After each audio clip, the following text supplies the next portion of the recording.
Estamos começando mais um bate-papo jurídico e eu estou aqui com a doutora Gisele e queria que a senhora explicasse para a gente o que é a ação do carteiro motorizado, doutora. Ah, sim. Então, você se recorda que vocês como carteiro, você também, né? Tem a ADC, um adicional de atividade que está previsto no PCCS 2008 e equivale a 30% do seu salário base. Ele é pago independentemente do instrumento utilizado na distribuição, para o carteiro no carro, na moto, a pé, de bicicleta. Em novembro de 2014, o Correio deveria ter iniciado o pagamento acumulado com o ADC do adicional de periculosidade para o carteiro que utiliza a moto para fazer entrega, em razão de uma legislação daquele ano que alterou a NR e alterou a CLT. Mas o Correio entendeu naquela época que o ADC já supria o adicional de periculosidade da moto. Então o que o Correio passou a fazer para o carteiro que utilizava a moto? Lançava as duas rúbricas lá no início do contra-cheque e descontava o ADC no final do contra-cheque. Isso gerou, claro, demanda no Brasil todo. Todos os sindicatos demandaram. Alguns fizeram individuais, outros fizeram individuais plúribas, que é aquela demanda que tem 10 pessoas no mesmo processo, e outros fizeram ação coletiva. Na época, a diretoria sindical, reunido conosco, entendeu que a gente não devia fazer a coletiva porque era um tema novo que a gente estava levando para o judiciário. Quando você faz a coletiva, se você ganha, ótimo, mas se você perde, perde para todo mundo. Além do que, a coletiva não permite você renovar o debate. A individual e individual plúrico, você leva uma quantidade grande de demanda no tribunal, de repente pode até não começar sendo deferido, mas eles vão avaliando o tema, vão avaliando a discussão e talvez até comecem a deferir. Então nós optamos em fazer individual e individual plúrico. E tivemos ganho, são cerca de 400 trabalhadores que têm demandas individuais e individuais plúribas. Todas elas o Correio recorreu para o tribunal e recorreu para o TST. Todos os processos estavam no TST.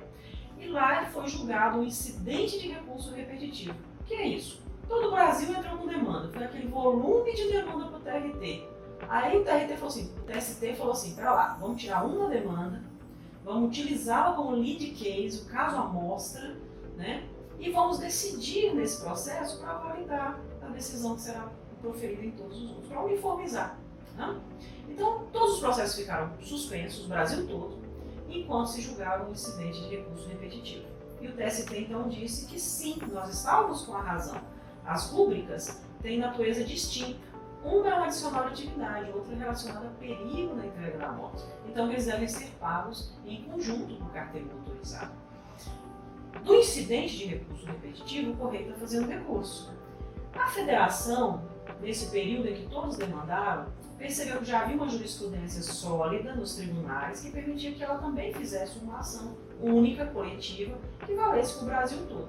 Então ela propôs uma demanda, e essa demanda já está no TST e teve no TST uma liminar deferida. Por isso que no ano passado foi implementado para todo mundo. Dessa demanda, o Correio também está recorrendo, não tem trânsito em julgado dela ainda. E aquelas pessoas que não levou nenhum tipo de documento para o sindicato, ela entra na estação da federação? Ah, sim. Então, nós temos cerca de 400 trabalhadores em individuais e plúribas. Veja, todos de Goiás que estão utilizando moto tiveram no ano passado a implementação dos dois valores sem desconto, por força dessa liminar na federação. Mas isso é provisório. Essas individuais e plúribas que estão transitando no TST, quando elas voltam, a gente faz o quê? Pede para o juiz transformar aquela decisão, aquela rúbrica que é provisória em definitiva, porque na individual transitou em julgado. Então não tem mais para onde o Correio recorrer para aquela pessoa. E a gente pede para vocês pedirem ao trabalhador ficha cadastral e financeira para a gente fazer a execução das retroativas. Aquele trabalhador que ligar lá para o Thiago tem a lista de todos os 400. Não tiver naquela lista, ele vai fazer a execução da ação da federação, nós já estamos fazendo. Então ele vai pedir ao Thiago, olha, me dá o rol dos documentos que eu preciso enviar, o Thiago vai falar, porque ele está assumindo essa demanda, já que você está tão envolvida com o PCCS, que é uma demanda muito grande, está desgastando bastante. Então, é ligar para o Thiago, perguntar se está na lista. Não estando na lista, o Thiago vai passar um rol de documentos e a gente vai fazer a execução provisória da sentença da federação. O que significa isso, Divina? Você sabe que quando transita em julgado a demanda e a gente começa a execução, tem uma série de trâmites ainda da execução. Definir valor, definir índice de reajuste, juros, período, rúbricas, reflexo. Isso gera uma discussão longa no processo. Veja o PCCS. É claro que o do ABC não é tão amplo quanto o do PCCS, mas vai gerar alguma discussão. A gente não precisa esperar a sentença da federação transitar em julgado, porque ela já está numa etapa bem avançada no TST. Além do TST, ele só tem o STF, então vamos dizer que uns 10 meses, 12 meses, transite em julgado da federação. Nesses 10 meses, 12 meses, a gente já vai adiantando aqui o cálculo do trabalhador e as discussões em relação a esse valor. Não vai poder emitir um precatório no RPV, vai ter que esperar transitar em julgado da federação. Então já discute tudo isso e fica só aguardando transitar para expedir a ordem de pagamento. Doutora, e essas pessoas, por exemplo, tem um trabalhador que teve nessa função autorizada há um tempo, hoje ele não está mais. Ele também pode mandar essa comunicação? Então, essas individuais plurins, que tem 10 pessoas que já estão transitando, não? O que acontece quando chega aqui? A gente pede ao juiz, como eu disse, para transformar em definitivo a implementação feita no ano passado. E pede, então, para o Correio comprovar que fez isso no processo, para a gente encerrar essa etapa e passar para a etapa da liquidação das vencidas. Então, vamos dizer assim, 10 pessoas. O Correio vem e fala, olha, dessas duas, esses 2 aqui saíram da empresa. Então, não tem como implementar para eles. Está aqui o comprovante de que eles saíram, da RCT e a ficha cadastral. O que essa pessoa vai ter direito? Ela continua no processo, mas para executar de novembro de 2011 até a data que ela saiu da empresa. Aí o Correio vai lá e fala, daqueles 10, olha, mas esses 4 aqui, eu não tenho como implementar porque eles não estão mais na função moto. Um está com carro, o outro é um SO, o outro foi transferido de Goiás, né? Então ele vai lá e fala o porquê que não implementou.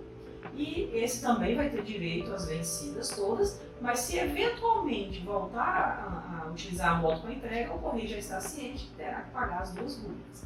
Aí sobram os demais dos 10. O Correio vem e fala, para estes que estão na moto hoje, eu implementei. A gente tem que ter ideia o seguinte, quando a gente estiver fazendo o cumprimento da sentença, a pessoa estiver na moto, será implementado.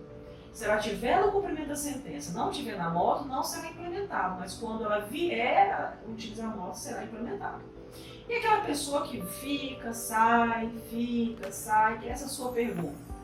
Ora, toda vez que ela for utilizar a moto, ela tem que ter as 2 públicas.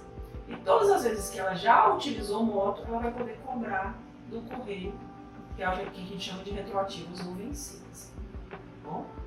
E quais são esses documentos necessários para que ele possa entrar nessa ação? Tanto Da execução da do execução da Sim, federação? muito bem. RG, CPF, comprovante de endereço, ficha cadastral atualizada, tirando o aplicativo, e ficha financeira de 2014 até agora. Então você é trabalhador que já esteve na função motorizada, moto, ou está, entre em contato com o secretário-geral, o Tiago, ou com qualquer outro dirigente que a gente vai estar direcionando você para o Tiago, para saber qual a documentação você deve levar, ou se precisa se já levou, se está precisando de outra documentação, para que você possa estar desfrutando dessa ação também. Esse foi mais um bate-papo jurídico, Sintec TGO na luta sempre.